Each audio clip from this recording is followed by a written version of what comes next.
Hey there. Welcome to the Pine Island Experience podcast. I'm Joanna Anderson with my husband, Trygve. Each of our episodes will be conversations with fellow Pine Islanders. The goal of our podcast is to share with you our experiences, what we have found to be fun, and what makes the Pine Island experience so unique.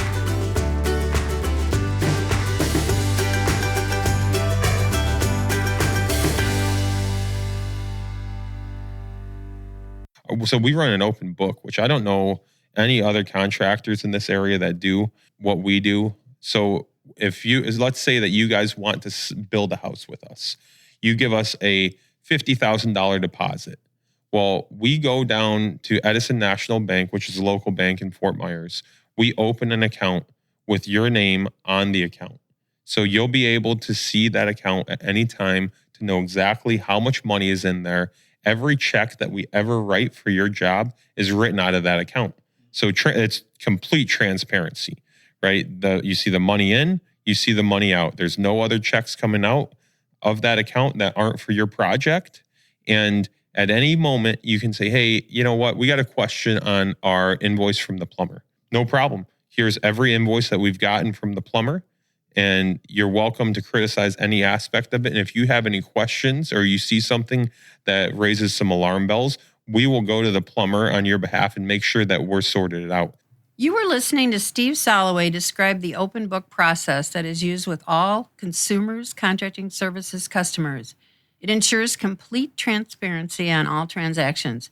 A separate bank account is set up for each customer to monitor.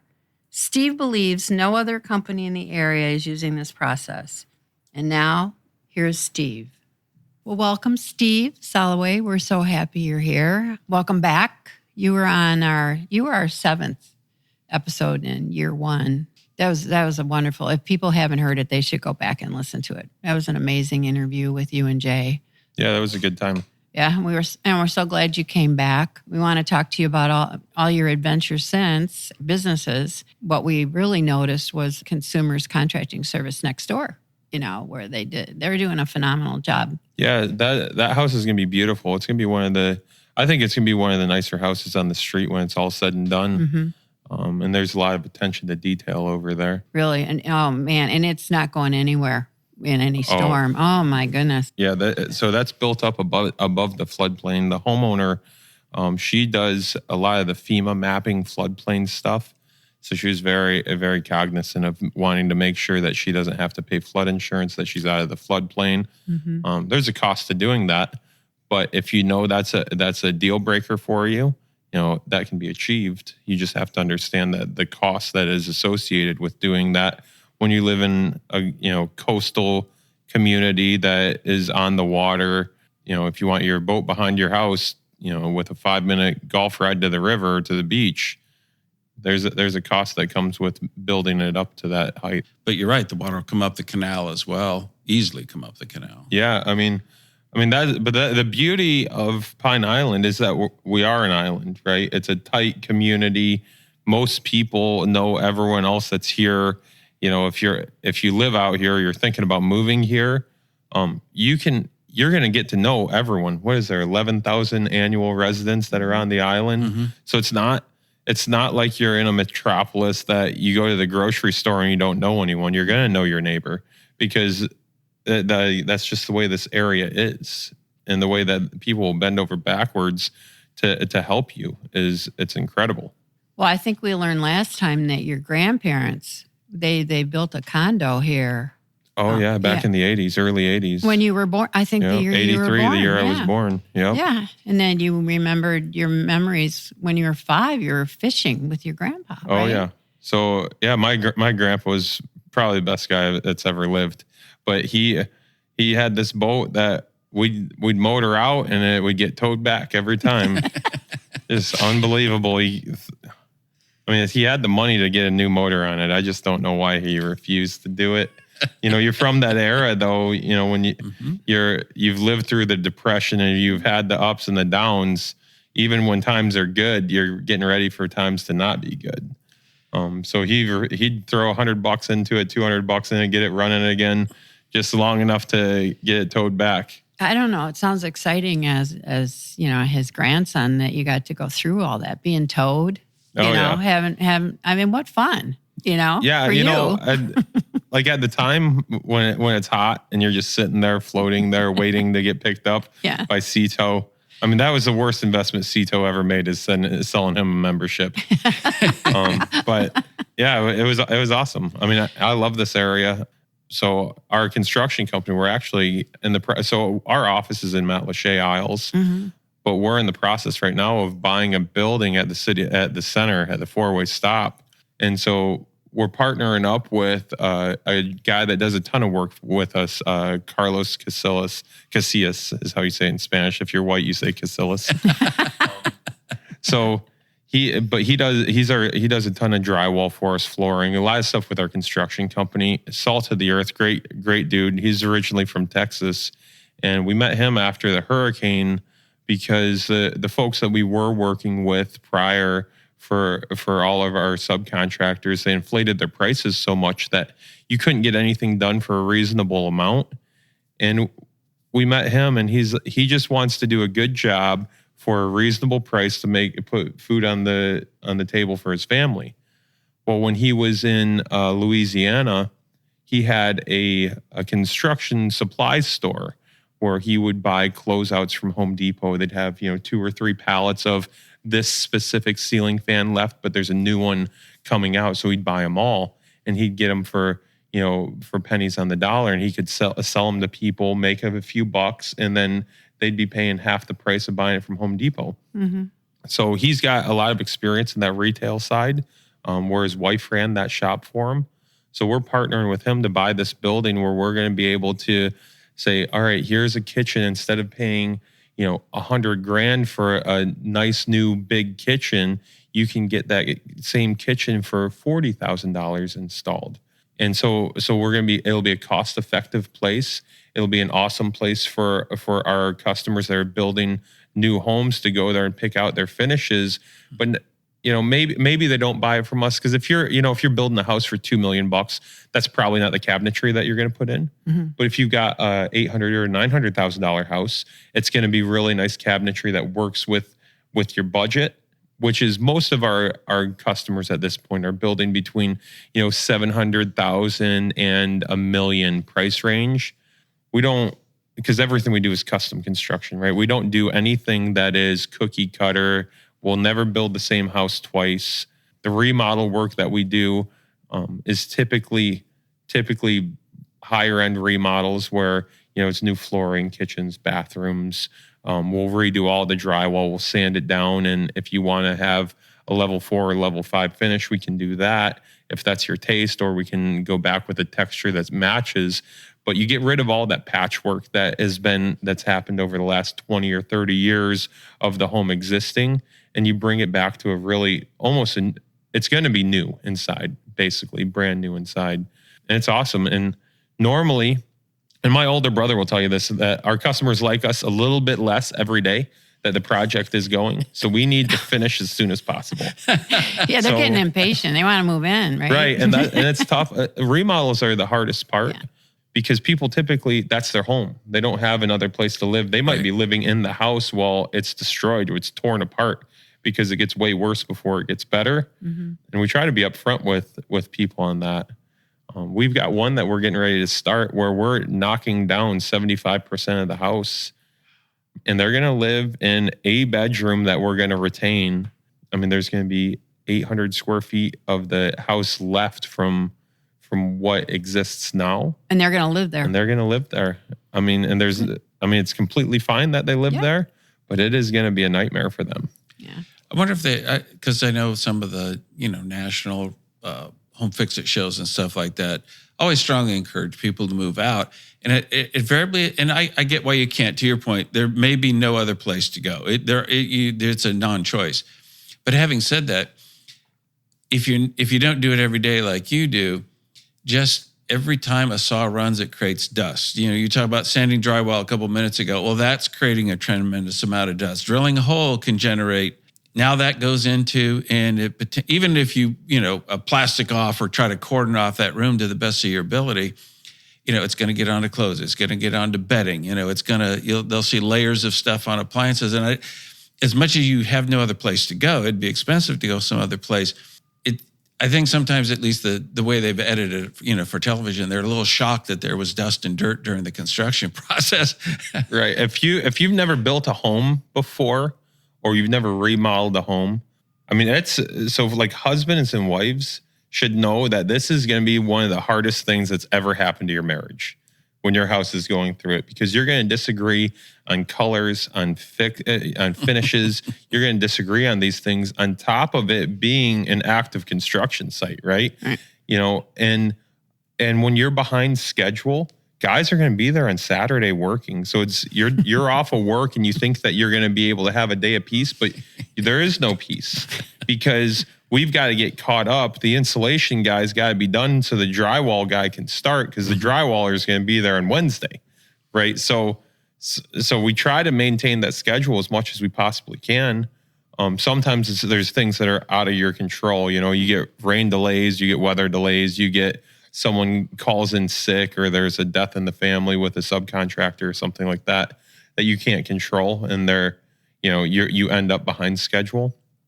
But if we can catch up, we're going to catch up on Saturday. Some guys will say, I'm going to work Sunday. So now you've lost a whole weekend where you thought you were going to be able to hang out at the house, relax, and now there is no peace, right? You're going to have saws running in the background. You're going to have banging of hammers, and you're going to have generators running, whatever, compressors running, whatever the case may be. And that's tough. But you tell them up front, right? Yeah, As best you can. Yeah, we're as honest with people as possible. I mean, and for us, it's easier too, because we only want to do 10 projects a year, right? We're a family-owned business. We don't want to have 50 employees with 30 trucks on the road and building, a house for everybody. We want to build homes that are for specific people in a specific area, and we're going to do things a certain way. And that doesn't work for everybody. We're super transparent with pricing. Like when we bid a job, we tell you what we actually think it's going to cost to do the job. A lot of folks that I've run into, especially more recently, is they say, "Yeah, I'll build your house for $600,000." And we said, "Oh, well, that house is $750,000." Well, we'll lose that job to the guy that said it's 600, but we know damn well he'll never build it for 600. He's going to have cost escalation clauses in there where that price is going to go from 600 to 750. Or he's going to take out all of the extras that you wanted to be included in there and then charge them back to you as change orders. And that price point's going to finish right where we said it's going to finish. They were just dishonest to get there. And we're big family values, Christian values company, where we're not going to lie to someone to get the job, right? And if we can get it done for less and come in under budget, that's always the goal. To tell someone that you're 80 grand over budget is a tough conversation. Yeah. But if you're building a house like these folks next door, we knew exactly what they wanted. We knew they were going to be very meticulous. So we imported our framing contractors from Michigan because we're going to get a higher quality of framing than we're going to get down here, where there might be a guy on the job site that speaks English. There might not be. And it's important when you're going to be very detail oriented to have someone that you can explain the details to, right? It's impossible for me to speak to someone in Spanish that may be very well be capable of doing what we want done. But if I can't tell them what we want done, we've got a serious problem. Yeah. There's a cost to that too. Bringing a crew down for 4 or 5 weeks, paying for their Airbnb or wherever they're staying, you're that $5,000 or $6,000 plus their per diem. It's going to cost $10,000 more to have that framing crew here from out of town, from out of state, than it is to find a local framing crew. But it's worth it. I mean, it's the skeleton of the house, right? They were phenomenal. We were going to tease you and tell you but they also had great playlists. So, right. Which some of the other subs, different tastes than ours. But in fact, we had a dog sitter here for a while, and I said, "Hey, just FYI, our neighbors have started to build." And she said, "No, that's okay." Because every time she comes to the house, like we've had the roof repaired or something else going on, And she goes, at least it's not on your house. And she sends us a text. She goes, they are playing great music. Well, you can understand what they're saying. Yeah. So it's those guys. So Ron was the guy that was running that crew. Mm-hmm. He had to fly back to Michigan a couple times to do some stuff with his family, doing a bunch of work on family houses too. But he was here for the lion's share of the time. He's a tremendous carpenter. They all were. I never saw anyone build sawhorses before they started a job. I'm like, Trig, come look at this. Yeah, those guys are awesome. So, and John, who holds our license here, the houses that he builds in Michigan are incredible. Mm-hmm. So, and I know we're from Michigan originally, and I know there's a ton of people here that are also from the Midwest. But the houses that he builds on Lake Michigan, 10, 15, 20,000 square foot homes that are absolutely incredible. One day, maybe we'll build a couple of those down here. But I mean, there's not many people down here that are looking for a 20,000 square foot house. Right. Because they're here for 2 or 3 months of the year. So even if it's someone that's willing to spend 10 or 15 million bucks for a house up north, they're looking to spend $2 million on building a house down here, or $1.5 million, or $1 million. And it doesn't need to be, that big. A normal house in Florida is 2,100, 2,200 square feet. And then a big house, I would say, is 3,000 square foot. It's a pretty big house in Florida. So we know you got Island Tactical, you part of a real estate company. What drove you then to start the construction company? So, you already had your hands in several things. What's kind of the impetus and some of the goals of it? So my background, so I grew up in construction. So my dad's been building houses longer than I've been alive. So Soloway Construction was his company when I was growing up. I moved to Florida in 91.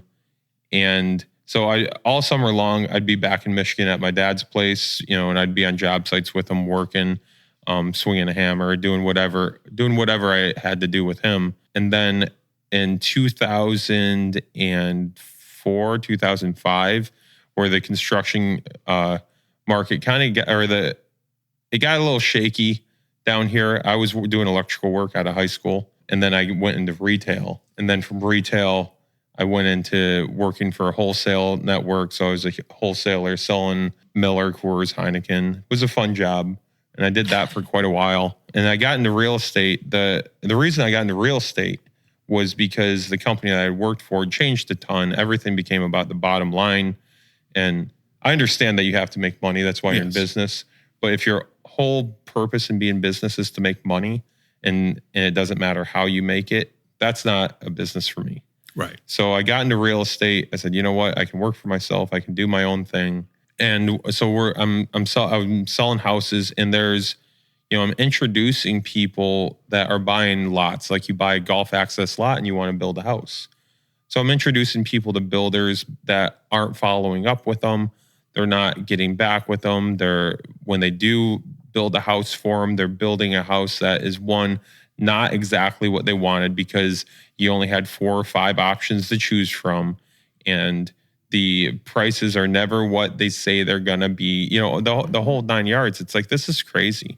So I talked to my dad, and then talked to my brother. I said, listen, let's just build the houses for my customers. We'll build a couple a year. It won't be a big deal. And we'll just do that. We'll do that. So they're like, yeah, that's fine. We can build a couple houses a year. My older brother wants to spend more time down here anyways, he wants to move down here in the long run. So that's what we did a few years ago. And then that just kind of snowballed into, this guy needs a remodel. This guy needs some work done on their place. This guy needs this. And so we start doing more and more than we ever anticipated doing. And then the hurricane hit, and we were as busy as we could be. And it was good, mostly good. We met a lot of good people. We've done a lot of work out here on the island, a lot of work out on Sanibel. We do a lot of work, like we've got projects going on Usepa Island, Key Acosta. And ideally, we want to get to the point where our projects are only on Pine Island and Usepa Island, Key Acosta, North Captiva. So we don't I mean, we don't care to go to, I mean, we will build houses in Cape Coral. We're not big enough or busy enough that we're going to turn down $1 million house in Cape Coral, right? That's would never make sense for us. But the 10-year plan is that we're building 95% of everything on the island, and everything else will be on the barrier islands, because those are just fun projects out there. You're dealing, I mean, it's not a bad gig to ride the boat to work, you know? That's a good idea. Right. And then it helps me justify getting a bigger boat. Yes. Right. Yeah. So I can sell it to Means the wife. to an ends. Right. So you talked about building homes. There's probably a myriad things that if you're not in the business like you are, we don't. So when you say you build homes, what all kind of services or things does that include? Like also getting subcontractors, serving as general contractor, or piecemealing it out? I mean, how does that part all work? So we're a general contractor. So we sub out most things, like most builders down here. The difference between what we do and what many other people do is we're going to set you up with an architect. That architect you're going to tell them all your hopes and your dreams and desires, everything that you've ever thought about putting in a house. You're going to tell them, all right, this is what I want. They'll design the home around you, around your life, instead of you designing your house. You have to run your house around the house that you have, right?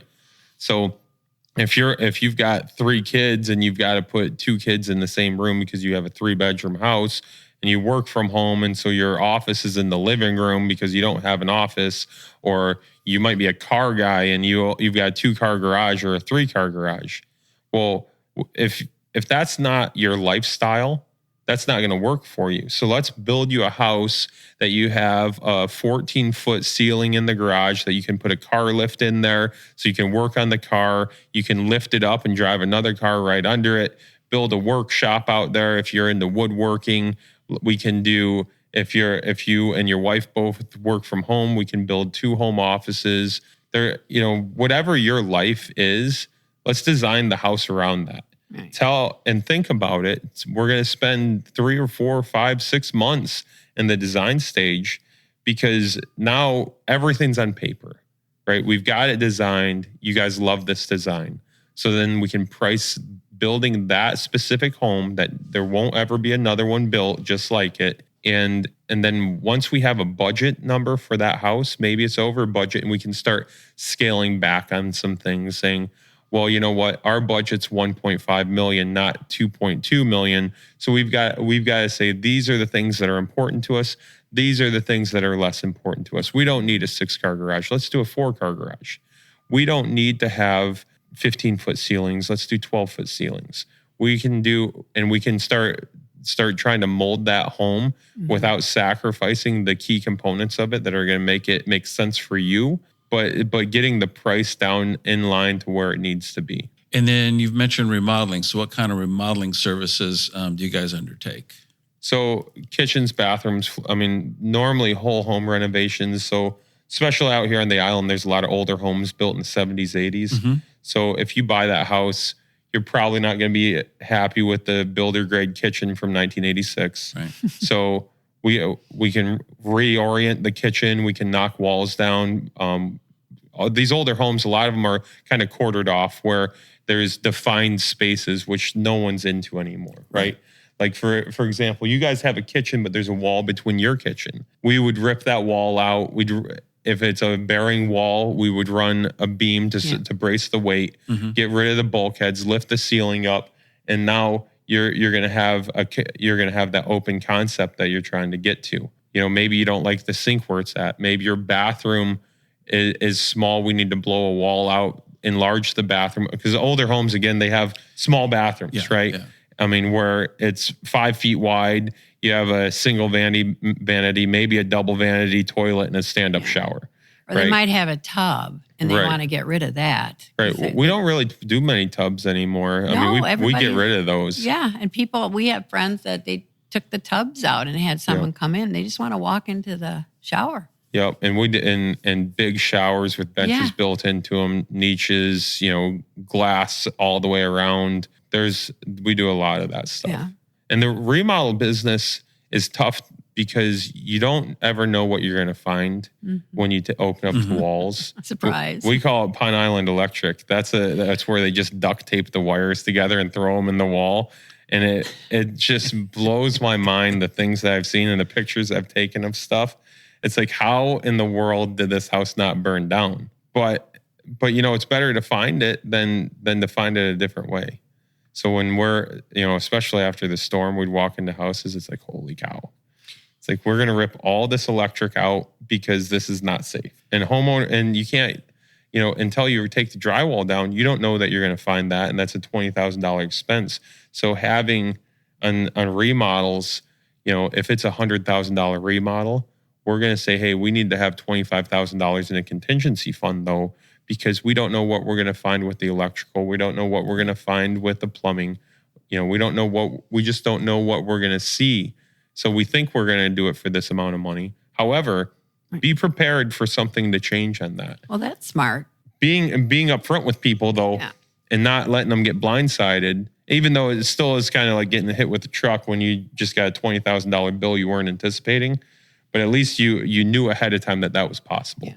So you're talking about like hidden junction boxes and maybe other homeowner or non-qualified electrical things. Right, safety issues, yeah, right, safety, code violations, right? Because if Johnny, the homeowner, is putting lights in his ceiling and he's never put lights in his ceiling before, the chances of him doing it properly are probably pretty slim.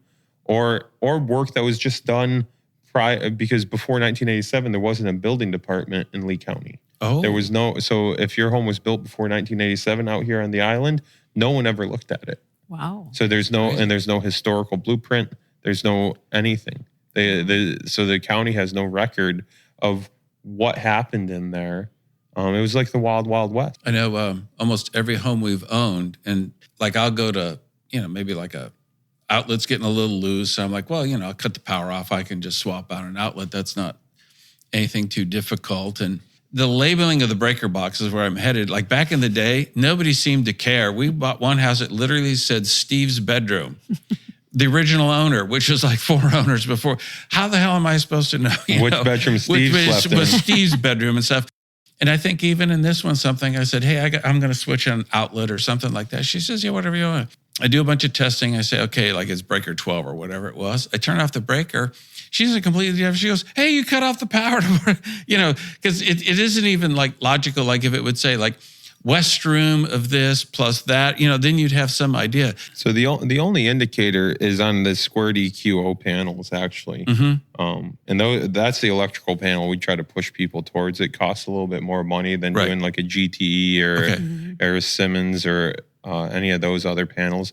But even if you got a squared EQ homeline panel, they don't have that little light indicator to say, hey, this is the breaker that's tripped, right? So, but the squared EQO panels are the way to go. I mean, but also, the electrician's going to label things the way that they want to label things, right? So they call that bedroom 1, but you call that bedroom 2. Yeah. Right. That's bedroom 1. So it's like, where are you counting from? And so a lot of that is the way that the electrician is labeling things is how he thinks they should be labeled. Maybe not necessarily the way you should think they should be labeled, which is tough because he's not really going to ask for your input on panel labeling. But yeah, being able to turn the power off to switch an outlet out, I'll do them with them on. You're such a man. Yeah, well, I've been shocked so many times when I was doing electrical work. I was wiring a house it was the owner of the construction company that was building it, and they're hot.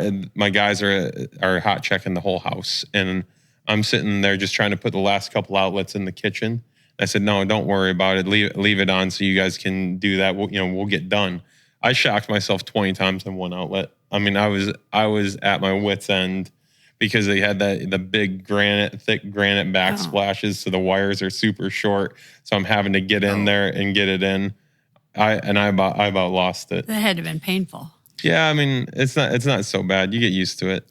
I also remember too, when you talk about coordination of things, we had purchased a home and it had a basement. We said, it might be nice to remodel a basement, and particularly, obviously a place with winters and stuff like that. And I go down in and One wall had the water meter, another one had the electrical panel, the third one had the water heater, the fourth one had the HVAC. And it's like, John goes, look at all the square footage down here. I said, yeah, you're going to get maybe a 9x9 or 8x8 room because we're going to have to provide access into those things should there ever be a problem. It's, maybe orient all that kind of mechanical right, that's stuff just together. A failure of designing, planning failure, right? Yeah, when you said live in the house the way you live kind of stuff, and the maintainability of things as well. Yeah, and I mean, and some of these older homes where, the AC, and I own one of these houses, right? So I have a house that we rent out that's on Palmetto Pine Country Club in Cape Coral. Mm-hmm. The air handler's in the attic. Well, the whole house was vacant for a few weeks. And I'm going through this right now, actually. I got to go over there and finish painting everything. But so I walk in, I'm walking through with a potential tenant that's going to be staying there. And I get down to the hallway where the guest bedrooms are and the guest bathroom, and I can just smell something. And so I keep walking, and out of the corner of my eye, I just see all the drywall on the ground. That air handler's in the attic. Mm-hmm. It backed up, flooded the whole attic. So I had to redo everything, all the flooring in the whole back of the house, all the drywall, all the base, crown molding, all that stuff. Oh my gosh. It's like what a mess. So I mean, we would never put an air handler in the attic anymore, right? You put it in a closet. We try. I mean, for us, like, if you guys look next door. Have you been upstairs? No, we have not. Yeah. So if you go upstairs, you'll see all the insulation is spray foam insulation. Mm-hmm. So that way you can actually travel around in the attic. You can walk through there. But that attic's never going to be 150 degrees either. Right. So your air conditioner is going to be much more efficient. It's not going to sweat the way that it would when it is that temperature, that condensation. But then we put the air handler in an area where you can access it. You can work on it. If you got to replace it every 10, 15 years, let's put it in a place where you can get to it instead of trying to get it through a small hole into the attic and taking that other one out of that same hole. So just planning to do things a little bit smarter, a little bit better. We'd rather do a mana block system for your plumbing, just because if you have a plumbing leak in your guest bathroom, you don't have to turn the water off to the whole house. Let's just turn off the guest bathroom sink, right? That all costs more money to do that, but it's infinitely better if your kitchen sink's leaking and you have a guest that's here, or your daughter's in the shower, you don't have to turn the water off to the whole house. Is that like where it almost looks like a circuit breaker panel, if you will? Yeah, her brother had one of those. Beyond fantastic. Yeah, it's awesome. The plumbing costs more because you're going to be running individual lines to every fixture, but it's totally worth it. You're only going to spend that money one time. Correct. And I guess it's not worth it until it's worth it, right? Yes, right, right. If you never have a problem, it's like, I spent an extra $5,000 and what a waste of money. But the second that you need it, you're going to be like, thank goodness we got this. Right. So I think all the planning, really, it all comes down to the planning. What do you want out of your home? You want to make it as convenient as possible when things do go wrong, because it's inevitable. At some point, there will be a problem that is going to have to be taken care of. So let's make it the best we possibly can. If a guy needs to work in the attic, let's not have everything covered in insulation so you can't even see what you're looking at. Right. So that spray foam goes right onto the trusses. On a 2-story house, which more up north than down here, more ranch styles here. But if you're doing a 2-story house, let's spend the extra money and get a premium decking. We're going to screw it down, but we're also going to glue it down so you don't get those creaks and cracks when people are walking upstairs. You don't need to insulate that space between the upstairs and the downstairs, but goodness gracious, it's better to have that insulation there so you can't hear people. Sounds like a stampede upstairs, right? Especially if you have children, right? I mean, my kids aren't easy on anything, and I don't think they walk anywhere. They run everywhere they're going, and they're jumping, and they're screaming and all this stuff. If we can minimize 80% of that noise transfer from the upstairs to the downstairs, your livability is going to be way better. Oh, yeah. Yeah. Now, you talk about new home construction and southern models, and, it sounds like you can do it all. Do you do smaller ones as well? Like because you got all those subs, do you also work on, say, well, somebody needs 2 or 3 of the subs, but it's not as big a project, smaller scope, if you will? Yeah, we do. But those are more filler jobs that, we just got a 2-month gap in the schedule between this home completing and this home being ready to start. So we can say, all right, we can knock this out in 2 weeks, 3 weeks. We can knock this out in a month. And we do fill those in. Okay. And so we'll call our drywall contractor and say, hey, we need you over here. Wow. We'll call our demo guy. Hey, can we get you to demo this? And then we can get everyone in there and line it up. Because if you just need a kitchen and that's $40,000, I mean, for me, it's like, yeah, maybe it's not worth doing, but it totally is worth doing because that person knows someone that is going to need a home built or a full home remodel. Or you might meet someone that, they're doing this remodel and then our real estate brokerage is going to sell that home because they're just doing the remodel because they're going to sell it. So some things might not make as much business sense to do, but on a human level, they make sense to do. Right. Because it's all relationships is everything. Absolutely. Right? And people want a personal reference. You're gonna, who did your kitchen? That's what's going to happen. Absolutely. Especially out here. Yeah. Which is why in us moving our office from where it's at to out here on the island, it's purely because we want to stay out here on the island. I mean, if we could never leave Pine Island and build 10 houses a year out here, that would be ideal. That would be perfect for me. Our real estate office is out here. Our gun shop is out here. My wife and I are looking at property to build out here because we live in Cape Coral, but one street inside of Cape Coral. I remember that. You were just one street away. Right. We're one street away from lower property taxes. So we've been looking at property pretty heavily, and we want to buy something.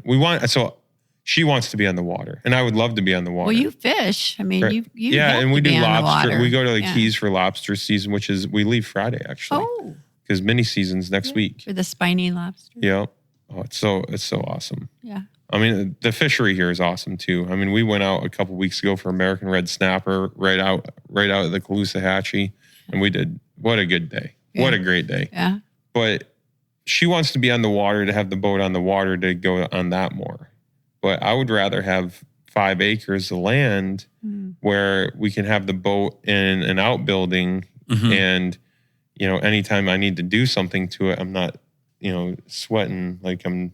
Well, and to your point, that's exactly where I was going is, yes, you're hot when you work on the boat, but if you ever need to do a thing to the engine, you got to pull it out anyway. If you were in an outbuilding, not that I'm against your wife, but it does make stuff like that a lot easier. Or switching a transducer out. These things are not particularly hard, but you don't have access most of the time when it's on some kind of a lift or something. Yeah, and I don't do any of my own motor work, to be honest with you, on the boat.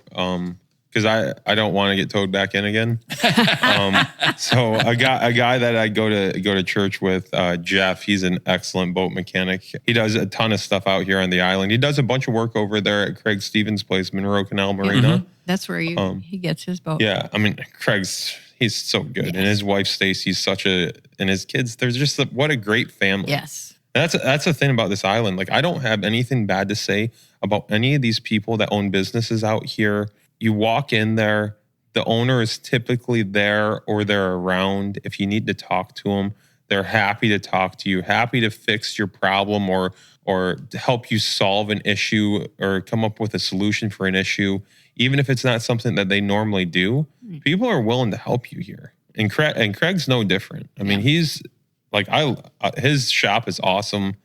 We actually did that whole remodel inside Monroe Canal Marina. So if you've been in there, we haven't been in there since the remodel. So after the storm, they took in like 6 foot, 7 foot of water in there.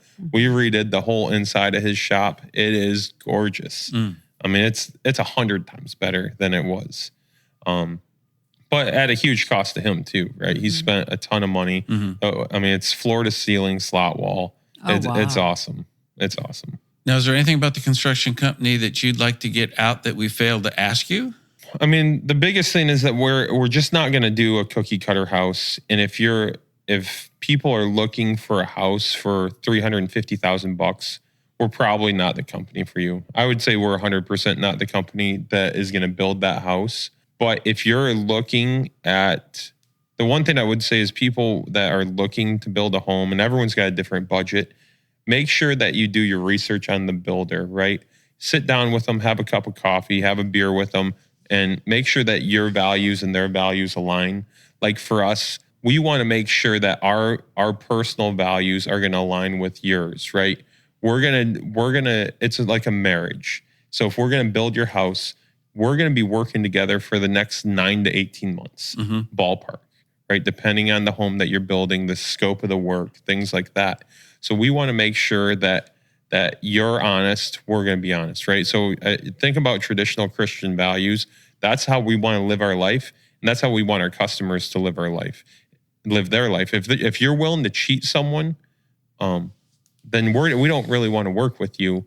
We would rather not do that job than be miserable for the next year where we're forced to interact with you. Because the second we sign that contract, right? Divorce in your contractor is painful. Divorce in a customer is very painful and costly. So we would rather avoid any of that if at all possible. You know, a lot of things you can do, you can just grin and bear it. You're not gonna see eye to eye on everything with anyone ever. I love my wife, but we disagree on things, right? That's just the way that it goes. But as long as our core values are in alignment, we can get past all those things, right? If you want to cut a corner somewhere where we're not willing to cut a corner, there could be an impasse there. But as long as that you know that our integrity can't be questioned on this, then you're going to be able to understand why we can't do something a certain way. And if we want to do something, or you want to do something, and we know that your integrity is above board, then we're going to be able to respect that and say, all right, well, you know what, your word's good. You know, like we can shake your hand. We're going to add that lighting package. You know that it's going to be an additional cost. We don't necessarily need to have everything on paper for us to understand that these lights are going to cost you an extra $1,500. And as long as our customers are the same way that we are, it's a really nice, smooth relationship. You want that trust relationship. Right. We just don't want people to think that we're out to screw them. Our books, so we run an open book, which I don't know any other contractors in this area that do what we do. So let's say that you guys want to build a house with us. You give us a $50,000 deposit. Well, we go down to Edison National Bank, which is a local bank in Fort Myers. We open an account with your name on the account. So you'll be able to see that account at any time to know exactly how much money is in there. Every check that we ever write for your job is written out of that account. So it's complete transparency, right? You see the money in, you see the money out. There's no other checks coming out of that account that aren't for your project. And at any moment, you can say, hey, you know what? We got a question on our invoice from the plumber. No problem. Here's every invoice that we've gotten from the plumber, and you're welcome to criticize any aspect of it. And if you have any questions or you see something that raises some alarm bells, we will go to the plumber on your behalf and make sure that we're sorted it out. Typically, we find any discrepancies before the homeowner would. But I mean, we're humans, right? We miss things. Of course we're going to miss things. And when in the scope of a year and a half, I promise that we've made a mistake somewhere. We're going to fix that mistake, and we're going to get past it for sure. Sometimes it costs us money, sometimes it doesn't. But everything's a complete open book, which is really nice. It helps you sleep at night knowing that the customer isn't going to be able to question something, right? If I go to Home Depot and I spend $1,000 on your job, well, you're going to see that invoice. And if I can't provide that invoice, you're not going to be charged for it. So if I lose it because I was irresponsible and I, threw it away on accident or it was in my pants pocket, my wife washed it, you won't be charged for that $1,000 that we spent, because if we can't back it up, we don't charge for it. I never heard that about open book. That's great. It's a lot more work for my sister-in-law that does our bookkeeping. But it's a wonderful concept. I can't believe a lot of companies do that. I don't know a single other company that opens separate accounts for every job. How can people learn about you? Phone numbers. There's the office, a wonderful looking office in Mount Lachey, soon to be in the center. If you have questions, our email address is admin@consumerscontracting.net. That Sue is our office administrator. She's incredible. So she responds to those emails pretty timely. We have an office phone number that I don't know off the top of my head. But if you Google us, you will find us. Well, there's the 239-341-8543. That sounds right. That does sound right. Yeah. I should have brought a business card in here. I should have been more prepared for contact information. The address is right now. 12016 Mount Lachey Boulevard, Mount Lachey Isles. Yep. And it really sticks out when you come into Mount Lachey. I mean, you see that. CCS. Yeah, we're right next to Edward Jones. So there's Edward Jones is next door, and then we have Unit B. Okay. So it's a good spot. You can't miss us. It's not hard to find us. Sue's there all the time, Monday through Friday. She gets there about 7:30 in the morning. She leaves about 4:30 in the afternoon. This is when we close on that building. Nice. And it'll take us a little bit to get it cleaned up. We got to clean all the trees that are falling down out. Get the building right, and then we'll get everything moved over there. It'll be awesome. Life is good. This has been fabulous. I remember when you said after Ian, people need their homes rebuilt. People, I could tell that you knew there was a big need here, and you're working on that. Yeah, and this area has been really good to us. We've been super blessed, and we're just really grateful for the people of the area more than anything. Mm-hmm. The people in this area are rock solid. I mean, I can't stress these local businesses enough. If you live out here on the island, you vacation out here on the island, you're looking to buy out here on the island, there's such awesome people out here that you're not going to go wrong here. We couldn't agree with you more. Well, thanks, Steve. Thanks for coming out Thanks for and being having on the podcast. Appreciate it. We hope you enjoyed our Pine Island Experience podcast. If you have any ideas for us, people to interview, or any comments, please feel free to email them to us at pineislandexperience@gmail.com. That's pineislandexperience, all one word, @gmail.com. Don't forget to like us, and you may subscribe to this podcast using all the major catchers like Apple iTunes, Google Podcasts, and Spotify. Thanks again for listening, and remember, island life is a constant vacation. We'll see you on the next podcast.